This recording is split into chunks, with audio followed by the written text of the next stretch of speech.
Hello viewers, আসসালামু আলাইকুম। কেমন আছেন সবাই? আশা করি ভালো আছেন। আপনাদের সামনে আজ আরেকটি নতুন বিষয় নিয়ে উপস্থিত হলাম। বিষয়টি হচ্ছে বড় সুখবর সরকারি কর্মকর্তা-কর্মচারীদের জন্য। যে প্রজ্ঞাপন জারি করল অর্থ মন্ত্রণালয়। চলুন এ বিষয়ে বিস্তারিত জেনে নেওয়া যাক।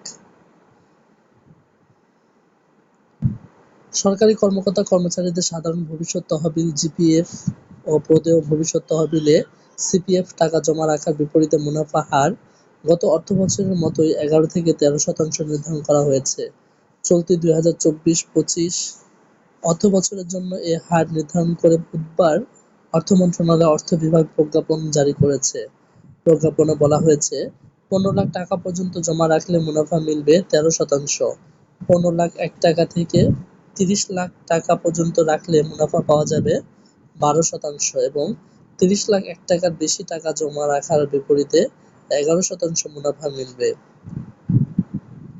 জিপিএফ থেকে সিপিএফে টাকা রাখলে সরকারি কর্মচারীরা একসময় ১৩ থেকে ১৪% সুদ পেতেন।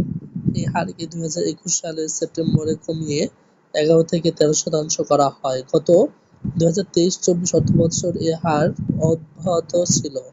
বুধবার নতুন প্রজ্ঞাপন জারি করে একই হার বহাল রাখা হয়। তবে সঞ্চয়পত্রের সুদও এত বেশি নয়, সর্বোচ্চ ১২.৫৫%।